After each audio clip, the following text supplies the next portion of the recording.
Bienvenue dans le podcast Evolia.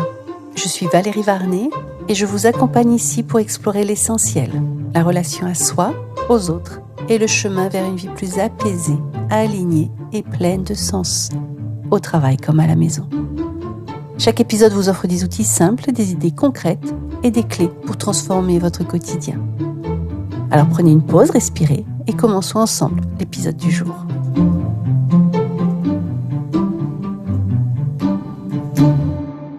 Est-ce qu'il t'arrive de rencontrer des gens, ça se passe bien au début et puis à un moment ça se tend, la relation se tend, ça devient compliqué, la relation devient lourde?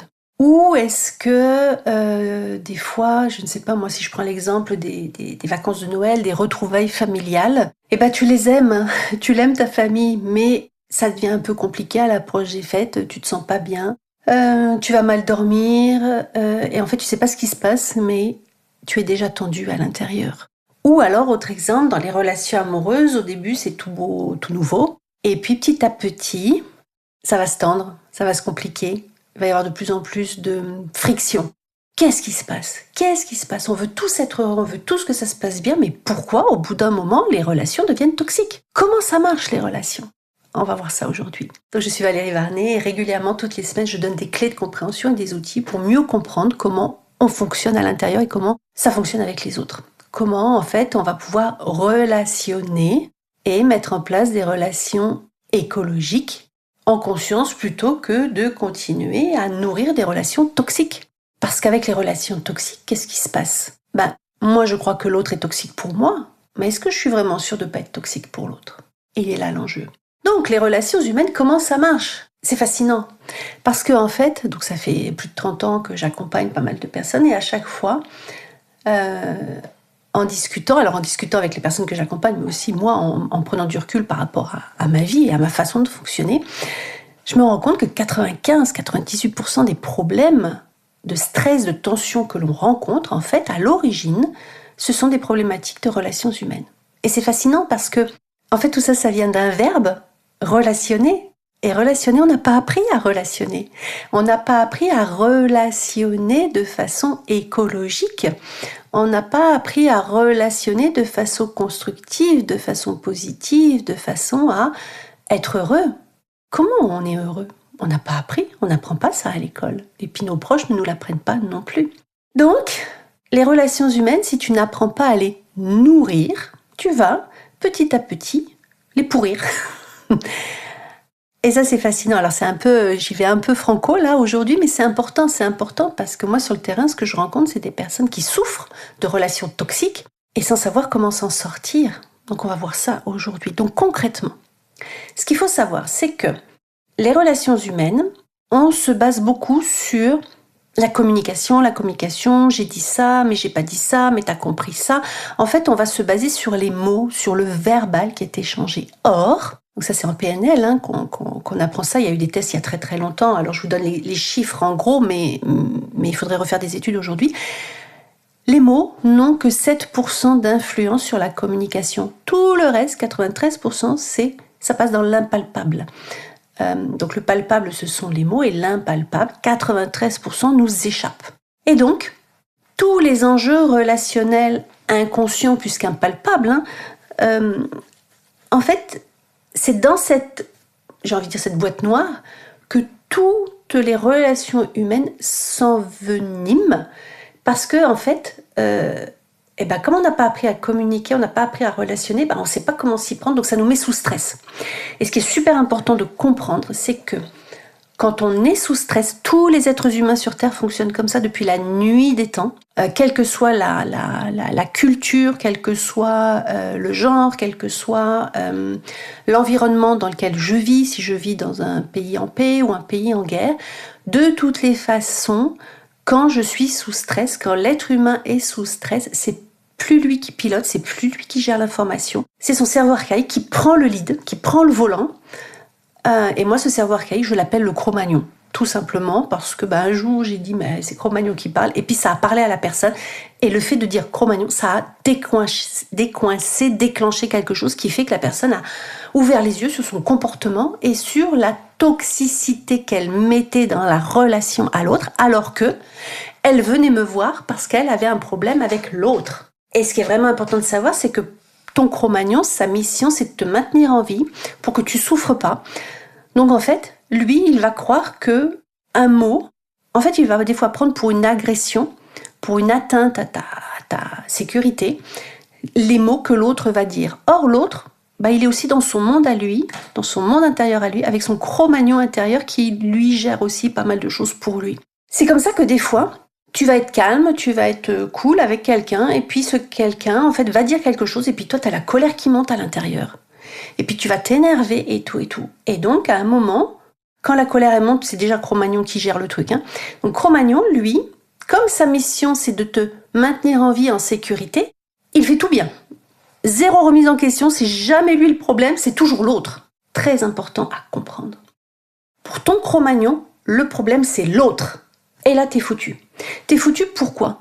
Parce que tant que tu crois que le problème, c'est l'autre qui te fait du mal, c'est l'autre qui t'impose une relation toxique, c'est l'autre, tu peux rien faire parce que tu es victime de l'autre.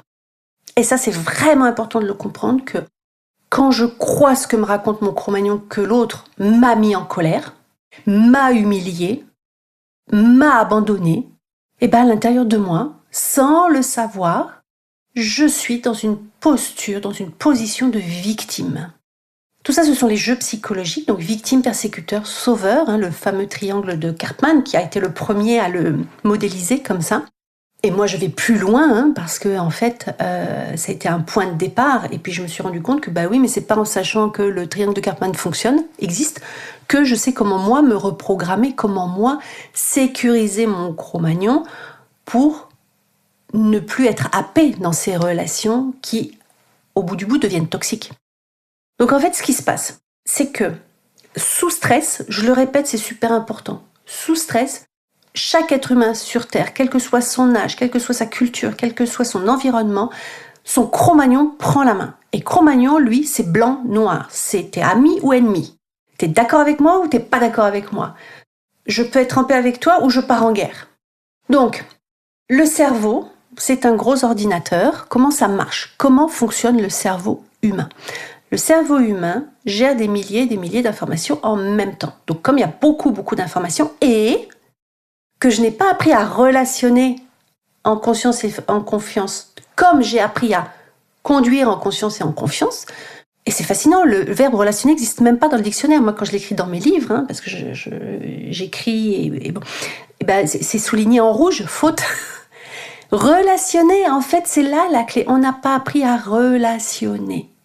Donc, la moindre aspérité dans la communication, le moindre truc, Cro-Magnon, il croit que je vais être attaqué. Donc, il prend le lead. Et quand il prend le lead, quand il prend le volant à ma place dans la relation, en fait, il va surinterpréter, il va imaginer, il va croire que je suis en danger. Et ce qu'il va faire, c'est qu'il va aller chercher dans sa bibliothèque de souvenirs, dans ma bibliothèque de souvenirs inconsciente, c'est quoi le meilleur scénario pour en sortir. Et c'est pour ça que le développement personnel atteint ses limites. C'est-à-dire qu'aujourd'hui, quand j'ai un problème de confiance en moi, d'estime de moi, d'autosabotage, je vais aller voir des thérapeutes, des coachs, et c'est très bien. Sauf que ça ne résout pas le problème en profondeur de façon durable. Ça soulage ponctuellement, mais ça ne permet pas de se reprogrammer en profondeur durablement. C'est que, en fait, Cro-Magnon, on l'a tous activé. Mais si je n'apprends pas à faire équipe avec lui, à le sécuriser, il part en guerre contre l'autre, il part en guerre contre moi-même. Parce qu'il croit qu'il me fait du bien, mais en fait, il va me faire intervenir de façon négative dans les relations, parce que quand l'autre dit quelque chose qui me plaît pas, ou qui me va pas, si c'est Cro-Magnon qui interprète, lui, il croit que c'est une agression, donc il part en guerre, la colère et tout. Donc qu'est-ce que je fais à ce moment-là ? Je vais renvoyer la balle, puis je vais pas être sympa. Donc l'autre, le Cro-Magnon de l'autre, il croit que je l'attaque. Donc du coup, il comprend pas, et puis il va dire, mais avec toi on peut jamais rien dire, mais avec toi tu prends tout au premier degré, blablabla. Et puis là c'est l'escalade, parce que c'est plus moi et mon conjoint qui sommes en face en train de discuter, c'est nos Cro-Magnons qui se font la guerre. Et la relation devient hyper toxique. Et elle me fait du mal. Donc je vais pas bien, donc je rumine, je suis pas bien à l'intérieur et tout et tout. Mais mon Cro-Magnon, lui, il est toujours à la barre, puisque je suis toujours en stress, je suis toujours pas bien à l'intérieur. Donc lui, il va me raconter que c'est de la faute de l'autre, que blabla, que blabla, que blabla, que les autres sont méchants, que ceci, que cela. Oui, les autres peuvent être méchants, mais à un moment, si moi, je n'apprends pas à faire la paix à l'intérieur avec mon Cro-Magnon, si je n'apprends pas à le sécuriser ici et maintenant en lui disant « Attends, il a dit ça, ça lui appartient, je ne le prends pas », eh ben, Cro-Magnon va croire que l'autre m'attaque. Et je vais être dans des jeux psychologiques, victime, persécuteur, sauveur, où en fait, on va se renvoyer la balle. Regardons l'état du monde actuellement. C'est que t'as fait ça, je fais ça, c'est blanc, noir, ami, ennemi, tu m'as fait mal, je te fais mal. Et là, c'est l'escalade. Pourquoi ? Parce que depuis la nuit des temps, Cro-Magnon fonctionne comme ça. Donc, si je n'apprends pas, moi, à me sécuriser, à comprendre comment je fonctionne, à comprendre, tiens, c'est ça qu'il a dit ou qu'elle a dit qui est venu m'activer. Qu'est-ce qui fait que ça vient m'activer ? Tant que je ne prends pas ma part de responsabilité intérieure, tant que je ne garde pas mon pouvoir d'agir, mon pouvoir de me positionner, Cro-Magnon va me faire croire que je suis victime de l'autre et que l'autre est le méchant.